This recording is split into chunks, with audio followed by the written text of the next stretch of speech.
மதிமுக பொதுச் செயலாளர் வைகோ 2016ஆம் ஆண்டு சட்டமன்ற தேர்தலில் போட்டியிடவில்லை என்று கோவில்பட்டி நடந்த பிரச்சார பொதுக்கூட்டத்தில் திடீரென அறிவிப்பை வெளியிட்டார். இதுகுறித்து மேலும் பல தகவலை தலைமை செய்தி ஆசிரியர் ரங்கராஜ் பாண்டே தெரிவிக்க கேட்கலாம்.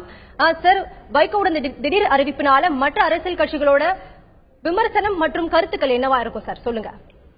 நிச்சயமா இது ஒரு விமர்சனத்துக்கு உள்ளாகக்கூடிய விஷயமா தான் இருக்கும். எதிர்கட்சிகள் அதை விட்டு கொடுக்கவே மாட்டாங்க. அவங்க இது ஒரு இன்னொரு சந்தர்ப்பமா பார்ப்பாங்க. திரு பாஜகவுடைய தேசிய செயலாளர் தியாகராயனர்ல போட்டிடக்கூடிய திரு எச் ராஜா சொன்ன கருத்துக்களை கேட்டோம். அதற்குள்ளேயே பயம் வந்துருச்சா, அப்ப ஜாதி மோதல் ஏற்படுத்தி சொல்றாங்கன்னா யாருனால ஜாதி மோதல் ஏற்படுத்தி சொல்றாங்க, விடுதலை சிறுத்தைனால ஜாதி மோதல் ஏற்படுத்தி சொல்றாங்களா அப்படிங்கிற போன்ற விமர்சனங்கள் எல்லாம் தூக்கி வைக்கிறாங்க. அதுக்கான காரணம் நிச்சயமா அவங்களுக்கான ஒரு சரியான சந்தர்ப்பமா அவங்க பார்ப்பாங்க. இது அரசியல் ரீதியா பயன்படுத்துறதுக்கான முயற்சிகளை அவங்க விட்டு கொடுக்க மாட்டாங்க. அது செய்யத்தான் செய்வாங்க. இது எதிர்பார்க்கக்கூடியதான். இதையும் சேர்த்து எதிர்கொள்ள வேண்டியிருக்கும். ஒரு அரசியல் பார்வையாளர்களுடைய பார்வையில பார்க்கும்போது இவர் நின்று எதிர்த்து போட்டியிட்டு தன்னுடைய பலத்தை ஒரு பெரிய அளவில் நிரூபிச்சிருக்கலாம் அப்படிங்கறதா ஒரு கருத்தா இருந்திருக்கும். அப்படி இல்ல அப்படின்னு சொல்லும்போது அதற்கான விமர்சனத்துக்கான வாய்ப்புகள் இந்த மாதிரி இருக்கத்தான் செய்யும். பட் அந்த மாதிரி நிறைய விமர்சனங்களை எதிர்கொண்டவர் தான் வைகோ அப்படிங்கிறதுனால இது ஒரு புதிய விஷயம் கிடையாது. அதையும் எதிர்கொள்ளத்தான் செய்வார் அவர். அதை எதிர்கொண்டு தன்னுடைய கூட்டணி கட்சிக்கு தன்னுடைய கூட்டணி கட்சிகளுக்கு எப்படி வெற்றி வாய்ப்பு ஏற்படுத்தி தரலாம் அப்படிங்கிறது அவருடைய கையில் இருக்குது. ஏற்கனவே திரு ரவீந்திரன் துரைசாமி உள்ளிட்டவர்கள் சொன்னது போல தன்னுடைய பிரச்சாரத்தை இன்னும் தீவிரப்படுத்துவது மூலமாக மக்களின் அதிக அளவிலான மக்களை சந்திக்கிறது மூலமாக இதுக்கான எல்லா பிரச்சனைகளும் விளக்கத்தை கொடுப்பாரு. நம்மளோட மதிமுகவுடைய செய்தி தொடர்பாளர் திரு அந்திரிதாஸ் நம்முடைய இணைப்புல இருக்கிறார். நம்ம அந்திரிதாஸ் சில விஷயங்கள் பேசலாம்னு பாக்குறேன். திரு அந்திரிதாஸ், இது எதிர்கட்சியோட விமர்சனத்துக்கு உண்டாயிருக்க நம்ம பார்த்தோம். பாஜகவுடைய தேசிய தலைவர் திரு ராஜா அதற்குள்ளேயே பயம் வந்து விட்டதா என்ற கேள்வி எழுப்புறார். நீங்கள் கூட விமர்சனம் பண்ணீங்க. இந்த மாதிரி ஜாதி மோதல் ஏற்படும், மத மோதல் ஏற்படும் சொல்லக்கூடிய ஒரு புதிய விஷயம் இல்லையே, எப்பவுமே இருக்கக்கூடிய விஷயம் தானே. இதை திடீர்னு ஒரு காரணமா அறிவிக்க வேண்டிய அவசியம் என்ன வந்தது?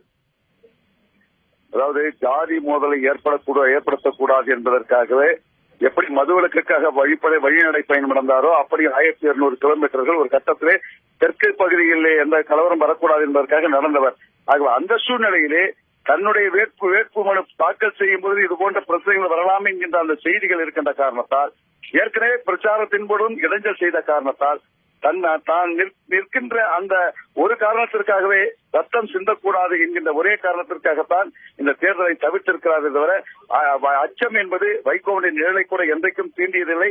அச்சப்பட்டு அவர் எந்த போர்க்களத்திலும் நீங்கள் நிற்பதை பார்த்திருக்க முடியாது. எல்லா போர்க்களத்திலும் தீரத்துடன் போராடக்கூடிய தலைவர் வைகோ என்பது எல்லாருக்கும் அனைத்து கட்சிக்காரர்களும் ஒப்புக்கொண்ட உண்மைதான்.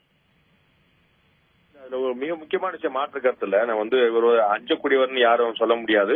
பட் எதிர்கட்சியில் அப்படிப்பட்ட விமர்சனம் வைக்கக்கூடிய வாய்ப்பு இருக்கும். நம்ம என்னுடைய கேள்வி திராவிட முன்னேற்ற கழகத்து மேல ஒரு குற்றச்சாட்டை அவர் வைத்திருக்கிறாரு. திமுகவோ அதிமுகவோ எந்த கட்சியா இருந்தாலும் வைகோ போன்ற ஒரு பெருந்தலைவர்களை தோற்கடிக்க வேண்டும் எதிர்பார்க்கும். வைகோ, விஜயகாந்த், அன்புமணி போன்ற மாற்று கட்சியில கொண்டவர்கள் எல்லாம் தோல்வி அடைச்சேன்னு சொல்லிட்டு இவங்க எதிர்பார்க்க ரொம்ப இயல்பு. அதற்கான யுக்திகளை நேரடியாக மறைமுகமா செய்யக்கூடியது வளமைதான். அப்ப இந்த பிரச்சனை ஏற்படும் என்பது இதற்கு முன்னால் எப்போதுமே தெரியாதா? இல்லாட்டி ஒரு 10 நாளைக்கு முன்னால வேட்பாளராக அண்ணா நகர்ல தன்னை அறிவித்த போது தெரியாதா?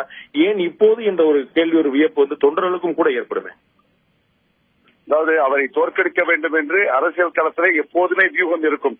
2014 சட்டமன்ற தேர்தலிலே கூட ஏன் தோற்றார்கள் என்று சொல்லும்போது அழகிரி என்ன சொன்னார் அப்படின்னு சொன்னா, அதாவது வேட்புமனு தாக்கல் செய்யாதவர்கள், அதாவது கேட்பு மனு கட்சியில கேட்பு மனு தாக்கல் செய்யாதவர்கள், நேரடியாக அந்த இதுல பங்கெடுத்துக் கொள்ளாதவர்கள், கட்சிக்கு சம்பந்தம் இல்லாதவர்கள், உறுப்பினர் இல்லாதவர்கள் எல்லாம் வைத்துக் கொடுத்தால் விருதுநகரிலே கூட வைகோ எதிர்த்து போடப்பட்ட வேட்பாளருக்கும் அந்த கட்சிக்கும் எந்த சம்பந்தமும் கிடையாது. ஆகவே சேம்பர்ஸ் ஆஃப் காமர்ஸ் தலைவர் என்கின்ற காரணத்தால் ஏதோ ஒரு வகையிலே வைகோவை தோற்கடிக்க வேண்டும் என்கின்ற அந்த வெறுப்புணர்ச்சி இன்றைக்கும் இருக்கிறது.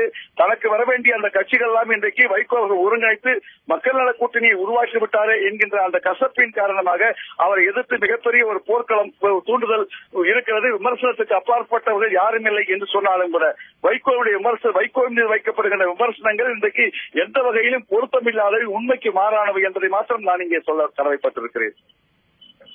புரிந்து கொள்ள முடிகிறது. இது பட் எதிர்கட்சிகளுடைய விமர்சனம் தொடர்ந்து வரும் அப்படிங்கிறது ஒரு தவிர்க்க முடியாத விஷயமா இருக்கிறது. நிச்சயமாக கோயில்பட்டி சட்டமன்ற தொகுதியில் திரு வைகோ அவர்கள் போட்டியிடப் போவதில்லை என்று அறிவித்திருக்கிறார். இது மறுமலர்ச்சி திராவிட முன்னேற்ற கழக தோழர்களை பொறுத்தளவுக்கு ஒரு சின்ன ஒரு பின்னடைவை ஏற்படுத்தியிருக்கலாம். கூட்டணி கட்சி அதை எப்படி எதிர்கொள்ளப் போகிறது என்பது நம்ம ஒரு ஓரிரு நாட்கள்ல தெரிய வரக்கூடிய விஷயமா இருக்கும். கோயில்பட்டி தொகுதியை பொறுத்தவரைக்கும் மதிமுகவுக்கு அவர்கள் வாங்கக்கூடிய ஓட்டுல ஒரு சிறிய சேதத்தை இதை ஏற்படுத்தலாம். அவருடைய உருக்கமான பேச்சு, அவருடைய நோக்கம் அது எந்த அளவுக்கு தாக்கத்தை ஏற்படுத்துகிறது பார்க்கிறது. பட் மற்ற தொகுதியில பொறுத்தளவுக்கு இது எந்த ஒரு பின்னடைவும் ஏற்படுத்தாது அப்படிங்கிறது ஒரு தெளிவாக புரிந்து கொள்ளக்கூடிய விஷயமா இருக்கிறது. மறுமலர்ச்சி திராவிட முன்னேற்ற கழகத்துடைய தலைவர் திரு வைகோ அவர்கள் திடீரென்று இன்று வேட்புமனு தாக்கல் செய்ய போகக்கூடிய இடத்துல இந்த தான் இந்த தேர்தலில் போட்டியிட போவதில்லை என்பதை அறிவித்திருக்கிறார். இது மதிமுக தொண்டர்களுக்கு ஒரு வியப்பு. திரு அந்திரிதாஸ் அந்த கட்சியுடைய வேட்பாளர் கூடிய ஆவடியில வேட்பாளர் பட்டு திரு அந்திரிதாஸ் கூட சொல்லியிருக்கார். இது அச்சம் அவர்களுக்கு ஒருபோதும் கிடையாது. நாங்கள் இயல்புலேயே எல்லா போராட்டம் நடத்தக்கூடிய என்பதுதான். அது மாற்று கருத்துல திரு ராஜபக்சே இந்தியா வந்த போது எப்போதுமே கொஞ்சம் கூட தயங்காமல் டெல்லியிலயோ அல்லது சாஞ்சியை நோக்கியோ பிற மாநிலங்களிலோ ஆந்திரா எல்லை பகுதியிலோ பல இடங்கள்ல தொடர்ந்து போராட்டம் நடத்தி கொண்டுதான் இருக்க மதிமுக. பட் ஒரு போராட்ட தளபதியா இருக்கக்கூடியவர் இந்த மாதிரி தேர்தல் காலத்திலேயே ஒரு வெல்லக்கூடியவராக இருக்கணும் அப்படிங்கிற மாற்று கருத்து இல்ல. ஒரு சமீப காலங்கள்ல அவருக்கு தேர்தலில் சில பின்னடைவுகள் ஏற்பட்டிருந்தாலும் இந்த சட்டமன்ற தேர்தல் மாற்று கட்சிகளுக்கு ஒரு மிகப்பெரிய வாய்ப்பாக சொல்லப்படக்கூடிய தேர்தல்ல இந்த இடத்துல தன்னை அவரு நிரூபிக்கிறதுக்கான ஒரு வாய்ப்பாக பயன்படுத்தி இருக்கணும் அப்படிங்கறத எல்லாருடைய எதிர்பார்ப்பா இருந்திருக்கும். குறைந்தபட்சம் அந்த கட்சியோட தொண்டருடைய எதிர்பார்ப்பா இருந்திருக்கும். பட் அவர் இந்த முறை போட்டியிட போவதில்லை என்று சொல்லியிருக்கிறார். கடைசி நேரத்தில் இந்த முடிவு அறிவிக்கப்பட்டிருக்கிறது. இது நிச்சயமாக அரசியல் பார்வையாளர்கள் மத்தியில் ஒரு வியப்பை ஏற்படுத்திருக்கிறதுல மாற்று கருத்து இல்லை. நம்ம அப்படிதான் பார்க்க வேண்டியிருக்கிறது. பாண்டே 2009, 2014 நடந்த தேர்தலில் வைகோ அவர்கள் தோல்வியடைந்த காரணத்தினால இப்போ போட்டியிடவில்லை என்று அறிவிச்சார். அந்த திடீர் முடிவுக்கு என்ன காரணம்? ஒரு தேர்தல தோல்வி அடைஞ்சார் அப்படிங்கறக்காலாம் நம்ம சொல்லிட முடியாது. ஒரு தேர்தல் 2 தேர்தல்ல தமிழக முதலமைச்சராக இருக்கக்கூடிய ஜெயலலிதா தேர்தல் தோல்வி அடைஞ்சிருக்கிறாங்க, வைகோ தோல்வி அடைஞ்சிருக்கிறாரு. நிறைய பேர் சொல்லலாம். இன்னைக்கு தமிழக அரசியல்ல வரலாறு பார்த்தோம்னா திமுக தலைவரை தவிர சட்டமன்ற தேர்தலையோ பாராளுமன்ற தேர்தலையோ தோல்வியே அடையாதவர்கள் யாருமே கிடையாது. 12 தேர்தலில் போட்டிட்டு 12 தேர்தலுமே தோல்வி அடையாத வெற்றி மட்டுமே பண்றவராக திரு கருணாநிதி அவர்கள் இருக்கிறார். அவரை தவிர வேற எந்த பிரமுகராவது தோல்வியே அடையாமல் குறைந்தபட்சம் 3-4 தேர்தலுக்கு மேல சந்தித்து அப்படிங்கிற ஒரு கேள்விக்குள்ளான விஷயம் தான். இது ஒரு பெரிய வியப்புக்குரிய விஷயம் இல்ல. அவர் 2004 2009 தோல்வி அடைஞ்சார் அப்படிங்கிறது மட்டுமே ஒரு முக்கியமான விஷயம் இல்ல. அதை தாண்டின பல விஷயங்கள் இருக்குது. இதை அவர் சொல்லியிருக்கக்கூடிய காரணங்கள் அதை தாண்டி நம்ம எடுத்துக்க முடியுமே, நம்ம அதை தாண்டின கருத்தை நம்ம எடுக்க முடியாது. அவர் சொல்லியிருக்கக்கூடிய காரணம் ஜாதி பிரச்சனையை உருவாக்க முயற்சிக்கிறார்கள். என்னுடைய ஜாதியை குறிப்பிட்டு பிற சமூகத்தினரை தூண்டிவிட்டு 2 பிரிவுகளிடையே ஒரு மோதலை ஏற்படுத்துவதற்காக முயற்சிக்கிறார்கள் என்று சில கட்சி பெயர்களை குறிப்பிட்டு சொல்கிறார். அப்படி ஒரு வாய்ப்பை நான் தவிர்க்க வேண்டும் என்பதற்காக நான் ஜாதி மோதல், சமுதாய மோதல், மதம் மோதல் இல்லாத ஒரு தேர்தலை தான் எதிர்கொள்ள விரும்புகிறேன். அப்படிப்பட்ட தேர்தல் தான் நடக்கணும்னு நான் விரும்புறேன். அப்படிங்கிறனால என்னுடைய பங்களிப்பாக நான் அதுல இருந்து விலகிறேன் அப்படின்னு சொல்லிட்டு அவர் சொல்லியிருக்கிறாரு.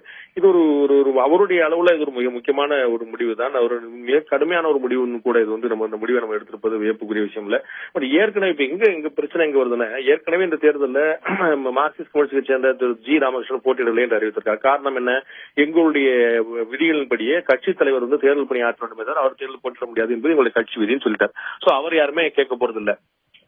முத்தரசன் அவர்கள் எங்களுடைய கட்சியுடைய குழு மாநில குழு எங்களுக்கு எனக்கு சீட்டு கொடுக்கல, சீட்டு கொடுத்தல் பட்டியல என் பேர் இல்ல, அதனால நான் போட்டியில சொல்லிட்டார். அதுவும் பிரச்சனை இல்ல. தமிழ் மாநில காங்கிரஸ் உடைய தலைவர் வாசன் அவர்கள் வேட்பாளர் பட்டியலை அறிவிக்க போறதுக்கு முன்னாடியே புதிய முகங்களுக்கு தான் நிறைய வாய்ப்பு இருக்கும், 70 விழுக்காடு மக்கள் வேட்பாளர் இளைய தலைமுறையாக இருக்கும் சொல்லி நானும் போட்டியிட போவதில்லை சொல்லி சொல்லிட்டார். சோ இதெல்லாம் முன்னாடியே வரும்போது அந்த அதிர்ச்சி அன்னைக்கே போயிருச்சு. இந்த வேட்புமனு தாக்கல் துவங்கி 2-3 நாட்கள் கடந்து இப்போ இன்னைக்கு அதிமுகவுடைய பொதுச் செயலாளர் தமிழக முதலமைச்சர் ஜெயலலிதா, திராவிட முன்னேற்ற கழகத்துடைய தலைவர் திரு கருணாநிதி, பாட்டாளி மக்கள் கட்சியுடைய முதல்வர் வேட்பாளர் திரு அன்புமணி போன்ற முதல்வர் வேட்பாளர் எல்லாம் கூட நம்ம இன்னைக்கு வேட்புமனு தாக்கல் பண்ணும்போது இன்னைக்கு அவரும் வேட்புமனு தாக்கல் பண்றாரு வைகோ எதிர்பார்க்கப்பட்டு திடீர்னு இன்னைக்கு அறிவிக்கப்பட்டிருக்கிறது ஒரு சர்ப்ரைஸ் தான். சோ இது முதல்ல சொல்லியிருந்ததை விட இன்னைக்கு சொல்றது ஒரு கூடுதலான சர்ப்ரைஸ். முதல்ல போட்டியிட போகிறேன் என்று அறிவித்துவிட்டு முடிவு ஏற்கனவே எடுக்கப்பட்டது ஜி ராமகிருஷ்ணனோ முத்தரசனோ வாசனோ அவர்களுடைய முடிவு தேர்தல் போட்டியிடவில்லை என்பதுதான். ஆனால் அந்த முடிவு ஏற்கனவே எடுக்கப்பட்டதா இருக்கிறது. வைகோட முடிவு தன்னுடைய முடிவை மாற்றிக்கொண்டதா இருக்கிறது. சோ ஒரு முடிவை ஏற்கனவே எடுத்திருப்பதற்கு ஒரு முடிவை மாற்றிக்கொள்வதற்கான அடிப்படையான தேர்தல். சோ இந்த முடிவை மாற்றிக்கொண்டிருக்கிறாரே ஏன் என்ற கேள்வி எழத்தான் செய்யும். அதில் மாற்று கருத்து இல்லை.